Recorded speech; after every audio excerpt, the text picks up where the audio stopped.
What's up, guys? It's Coach Grant with First Down Training. It's today we're going to be breaking down my 3 favorite wide receiver press releases that you guys can use in 3 different situations to use them. Okay, fellas? So I hope this video helps you guys out. I hope it gives you some value. And again, fellas, this video was done by request. So if you guys have any kind of video feedback, content you guys would like to see next, don't hesitate to leave that in the comment section below. We always appreciate the feedback, and it's always great to hear from you guys. So the first release you're going to be talking about here is a hesitation hop release. Okay, so this hesitation hop release is something that we want to use against an inside shade coverage DB in this like catch technique where he's about 2 to 3 yards off. So this hesitation hop is a great way to close the space with the DB, make him uncomfortable, and threaten him to the inside, which is what we want to do. Now, before I break this thing down and show it full speed, I want to talk to you guys about a great opportunity we are having this offseason. We're going to be traveling out to 6 more states across the United States for 2-day-long quarterback and wide receiver training camp. So next, we're going to be coming out to Atlanta, Georgia on April 9th and 10th, then Columbus, Ohio, Chicago, Illinois, Dallas, Texas, Nashville, Tennessee, and Los Angeles, California. So for 2 whole days in all 6 of those cities,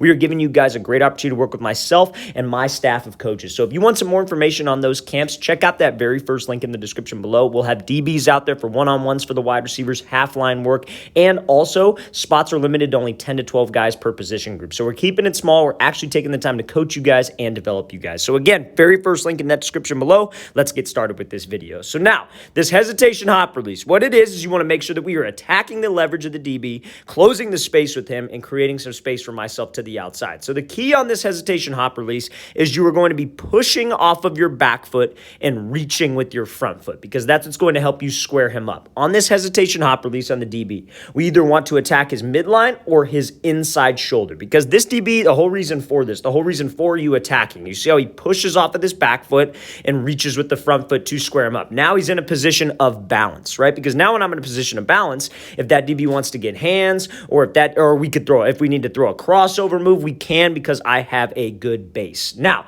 let's think about why we're doing it. This DB's lined up inside shade, right? So when a DB's lined up inside shade, what's his goal? What is he trying to prevent? These are the questions you need to be asking yourself. He's inside shade because he's trying to take away the inside move. He does not want you to attack him and then go run a slant. He's just going to try to stay square and just stay right on you. So that is what we want to threaten him with, because that's what's going to move him off the platform. Now, if he's lined up inside shade like so, do you think that he has safety help to the inside? The answer is no. He would not be playing inside shade press like this if he had safety help. A lot of people, I posted this on my Instagram, and they were saying, oh, well, look how far cut down his split is. Why isn't this DB lined up outside shade? He should be expecting an outside route. If he doesn't have safety help, he can't just give this wide receiver a slant and let him just go cross his face and make a catch. He has to protect the inside, and he has to take his chances to the outside. So as a receiver, that's where I have to threaten him. So this hesitation hop release is a great way to square up the DB, attack that leverage. So when you decide to throw that crossover move and I'm selling the move inside, that can get him to hesitate, that can get him to be on his heels, and look at all the space I just created back to the outside. So that is textbook right there, but this wide receiver's name is Thayer Thomas. This is a perfect release that you can use. So hesitation hop, you are pushing off of the back foot, reaching with the front foot so you can keep your base, so I could square up the DB and then throw any kind of crossover move that I need to. So this is my favorite release to use when you have an inside shade DB who's about 2 to 3 yards off. Now we're going to be talking about an outside shade press coverage situation when you have to run maybe an outside breaking route. So let's watch it full speed.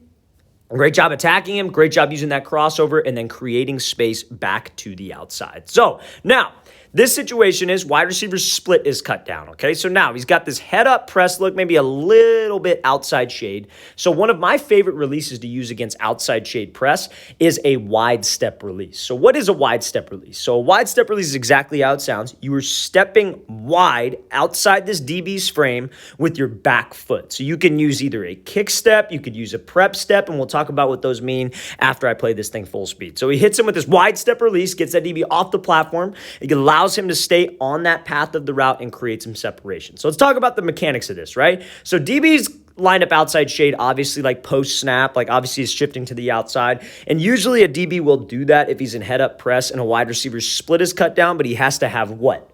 Has to have help to the inside, has to have inside help. If he does not have inside help, this is not going to work. Now, when I hit him with this wide step, it is very important that you treat this release like you are driving because we are trying to get this DB to go outside the platform. Yeah, this receiver has to run a 10-yard. And what I mean by that, you have to treat it like you're driving. You got the left lane, you got the middle lane, and you got the far right lane. To get this DB to move to the left lane, I actually have to step to the left lane. Too many wide receivers will do releases and they stay behind the line of scrimmage. They never threaten a guy vertical. A disciplined DB will not move if I don't threaten him vertically. Okay, so now when I come off this route, and think about this release, outside shade guy. So he's obviously trying to take away the outside release. A lot of people will see this look where this head up press, maybe a little bit outside shade, but they think they got all this space and they can just take off and run. The problem with that is where the DB does not want you to go.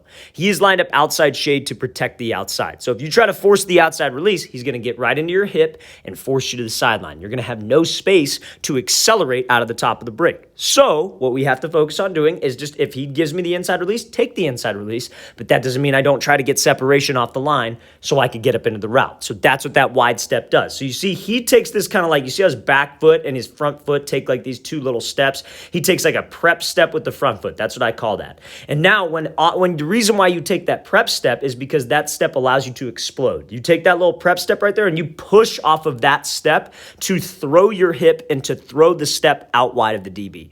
So that is that wide step release. So now that DB's jumping because if I step outside the frame and I bring my body, I bring my hip, everything about this cut right here looks like he's going to the outside. This is what we need. When I take a wide step release, I have to make it look like I am running a fade in one single step. So now I get him off the platform, and now I'm right back on my line. Because when you're running a route, you do not want to drift way off inside, and you do not want to drift way off outside. Because when it's a full 11-on-11 play, you do not want to screw up spacing and timing with your quarterback. So we have to make sure that we just get up into the route and we stay on this red line. So now, my main goal on this would be to obviously restack. But if I don't restack, then what could I do? I could snap it down. I could throw him by. I could slip back underneath. This is a textbook route right here by this wide receiver and a textbook use of the wide step and when you would want to use it, right? You could use this on all sorts of things, right? You could use this wide step, get him off the platform, maybe if he's lined up outside shade in general, and restack and run a fade. You could do the wide step and then go run a post. You could do the wide step, run a corner, run a 10-yard out, whatever it is. But this wide step is a great move to use when you have that outside shade or head up press coverage DB. Let's watch thing again full speed. This is probably my favorite release to coach, I feel, because I feel if you do this correctly, there's no way of stopping this release, but you have to threaten vertical and you have to step outside his frame. Let's watch it again one more time. Great job stepping wide, great job pushing vertical, and then putting those brakes on to get out of the route. Okay, so now, last but not least, one of my favorite releases to coach and teach and do as well is going to be the slide release, okay? So the slide release is something that you would want to use. You got to make sure you use it in the right situation, right? You have to make sure that we use it in the right situation, number one, because the slide release is a little bit longer developing. And a lot of people will criticize the slide release. Oh, that takes too long. Oh, you can't do that. But you see this used time and time again by some of the best route runners in the game. You've seen Devontae Adams use it. You've seen Hunter Renfrow use it. Cooper Kupp. Everybody uses this thing, but you got to make sure it's the right situation. So let's watch it full speed. So this receiver does a great job sliding to the outside, hitting the crossover, and then getting separation on this slant. So when I teach this slide release, right, very important on the slide because, again, you're using this hesitation move to the outside. You got to, A, be able to threaten vertical. So that means don't go too lateral and don't go too far like forward and get into this DB to where he could get hands. So you have to threaten him on like a 45. That's number one. Number two, you have to know the right situation to use this, like I was saying before. So that right situation would be where the quarterback is coming off of like maybe to a second read or a third read off of a three-step footwork concept, or if it is an RPO concept. So we got to know as wide receivers, we can't be just that guy who gets a route and it's the same route every single time. Because that's how you're predictable, number one, and that's how you're not a quarterback-friendly wide receiver. Because if you just come out there and you do this slide release every single time, right? You slide to the outside, but what if it's a quick game slant? What if the quarterback's just catching the snap and then planting his foot and then throwing? This receiver probably could get away with that in this situation because this is a little bit quicker of a slide release, but I've seen guys slide and take a little bit longer than this. And when you do that slide, you got to know that, dude, when it's quick game footwork, you just got to get off that dang ball. You got to go fast, especially if it's a three-step slant, especially if he's not coming off of a first read. If you're the first read, you got to go right now, especially if that quarterback, it's man coverage and he's getting pressure. You have to get off the ball. Now, I love this release, though, when maybe the quarterback is like, let's say maybe you're running like a 5-yard under, for example, and that quarterback is looking like deep post, and then maybe we got to dig backside or whatever, and he's looking post to dig back to you, and you're the third third read. Then this slide release could work because you're taking time. You don't want to get to that throwing window too fast, okay? So now, the mechanics of this, I hope that makes sense in terms of the read. Now, the mechanics of this, to be able to shoot you out on that 45 and actually threaten him vertically, you got to make sure that we take a little prep step, very similar to the wide step. That prep step right there pushes you off the line. Now, when he does this slide release, you're forcing this DB to make a decision. When you slide to the outside, if you go too lateral and you don't close enough like space with the DB and you throw a move, even if you get him to jump to the outside, there's too much space between the two of you to react. So you have to go at that 45 because if he wants to get hands, he's got to lunge at you.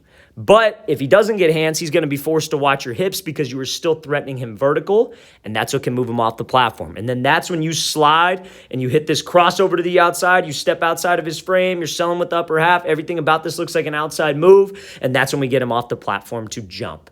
That is the mechanics of the slide release. You've got to make sure that we know when to use it, and we got to make sure that we know the right timing of this thing, okay? So let's watch the thing again full speed. You use that slide on a slant, 5-yard under, what have you. I've seen Keenan Allen use it before on like a 5-yard under route, and it works the exact same way. Let's watch it again. You would want to use this when it's inside shade press, or maybe in some cases head up press. Let's watch it again. Great job sliding, hitting that crossover, making it look the same, and then getting separation on that release. All right, fellas, I really want to thank you for watching. I really appreciate it. If you guys have any questions at all, don't hesitate to leave that in the comment section below. We always appreciate the feedback, and it's always great to hear from you guys. And again, fellas, if you're local to one of these 6 different cities that we are traveling out to this offseason, we're coming to Atlanta, Columbus, Chicago, Dallas, Nashville, and Los Angeles for 2-day-long camps, 4 hours each day. Check out that very first link in the description below. I'll see you guys next time.